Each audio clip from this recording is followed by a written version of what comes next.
Hello, welcome back to Bridging the Gap. My name is David James. It's been a busy few weeks here at Bridging the Gap as we've just concluded working with the executive on the executive decision, and we're looking forward to a couple of more really good interviews going into December. On this coming week, we'll be interviewing Mark Thompson, who is part of Adopt-A-Block and part of many other different entities, along with Bishop Dickerson over from the Christian Shelter, as we'll be going back to talk about the Rents Too High series, which a lot of people are talking about that right now. And when I say the Rents Too High series, that's the series talking about how rent is just very expensive here in Wycomico County, and even one-bedroom apartments are close to $1,200 to $1,300 a month, and it's really hard for families who are really working hard and working extra hard to try to make ends meet for their family to be able to afford the rent and take care of other bills. So we definitely want to find out more about how people who are working with the community, working with people, as like I said, Mark works with Adopt-A-Block, which if you're not familiar with Adopt-A-Block, they literally go out to different areas of the city and they really just kind of adopt it and take care of them in any way they can. And of course, as you know from Bishop Dickerson with the Christian Shelter, when people fall on bad times in life, well, he ends up finding out about that and having to work with them. So that's definitely going to be a very informative interview. Along with, we're going to also have a Pastor Craig Mitchell back on, as we're going to be talking about some of the things going on within the schools. This is a very important thing to talk about as we're just going into probably the end of the second semester, and I really want to try to do a little research and find out how many different things have been going on in school that's not been right. As if you've been looking at the news, there's been fights and all kinds of little things that's been going on. So we want to touch base with those that are in the school system so that we can become more educated, so we could work proactive on trying to fix it. Again, there's a lot of things that go into whether or not the kids have a good environment, whether it be at home or at school. And it's very important to have communication going on with those that are in the community so we can try to remedy it, some of the problems, or even stop them before they happen. So we're looking forward to doing that interview. We also will be back to our 349 series, as last week we had an opportunity to do two different segments on Weetipquin. We did one on the many different things that the county has been working on, including things down at the Weetipquin, what used to be known as the Weetipquin Boat Ramp, which is really the Weetipquin County Park. We also had an opportunity to go back and talk to some of the longstanding residents of that area, and some of the concerns. Like, we were able to talk to some of the gentlemen from Weetipquin who have been around for a few years, and there's concern about road access to graveyards down that area. Again, graveyards are over 100 years old, and there are families that are buried back there. Some of the families had to be separated because it's almost impossible to get back to that graveyard, and I'm talking about Oddfellow. So we were able to do a little segment and talk to them. And the good news from that is since then, we've been able to talk to at least Councilwoman Shani Shields, who has been working this week on talking to people at Rose Division and seeing what can be actually done to remedy this situation. And again, they may not get it paid, but at least they can put something down or get it fixed up so people can get back there to their loved ones. It's very important that people don't lose connection with those that they love. So I want to thank the county, especially Councilwoman Shields, for working on that to try to help them out and see if we can make it easier for people to get back and forth.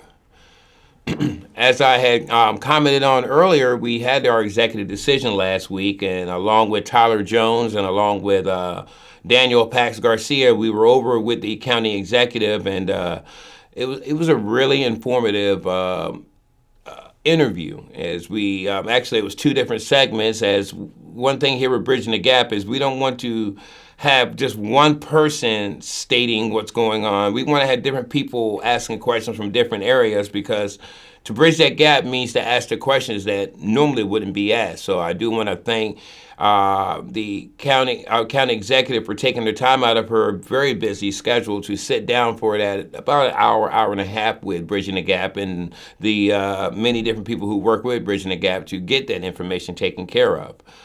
We also have, in December coming up, we have spoke with Joe Dickerson of the West Side Fire Department. Joe has asked us to cover their winter parade down that way. Again, I know PAC 14 itself will probably be down there, but Bridging the Gap also will be there, and doing our best to interview people there and try to capture all that. And we really do appreciate Mr. Dickerson reaching out to us to ask us to cover that. And he will be in studio on the beginning of December to talk more about that parade and more about what's going on the West Side. So I'm very excited for that one as well. We also will be talking during the month of December. We're going to be talking with Mayor Ben Jordan, along with Corey Schaefer and another young man, Mr. Booth, who are all part of the Del Mar Council or Del Mar Mayor role there in Del Mar, Maryland.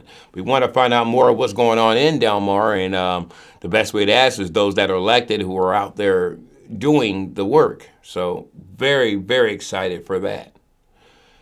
Here with Bridging the Gap, we have added several new shows, as Girl Chat is one of our newest ones, which has my wife, Keisha James, talking to different women leaders in our community and just sitting back, nothing, not a bunch of questions, but just kind of just chatting. And I've been finding that being very, very informative.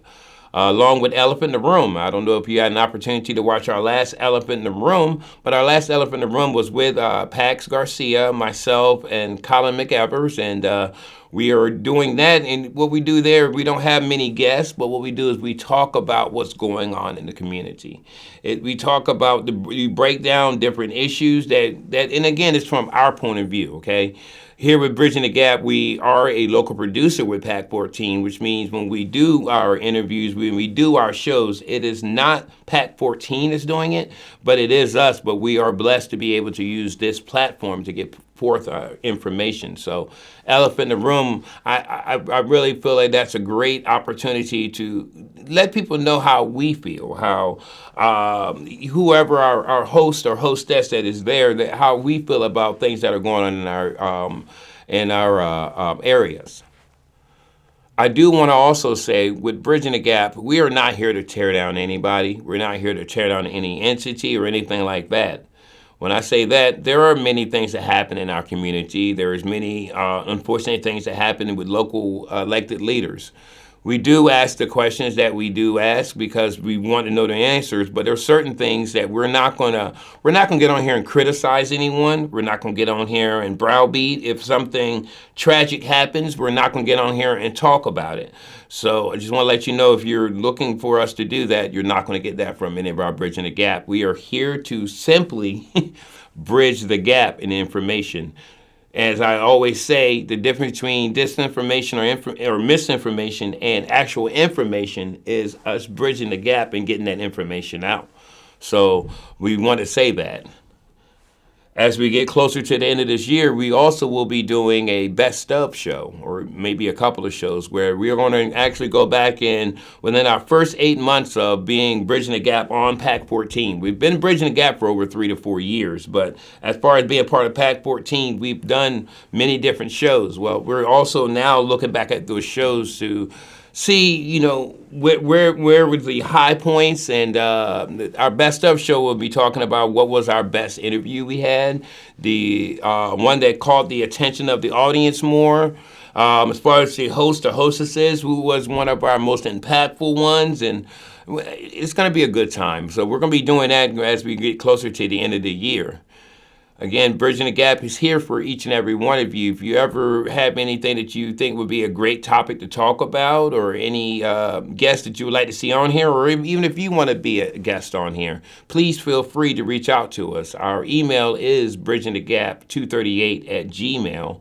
And again, we love to talk. We love to talk to people. We're not here to talk down on people, but we will talk about the issues. And talking about the issues sometimes is not pleasant, but it's very informative. So with Bridging the Gap, we want to continue to be that information tank for all that are listening.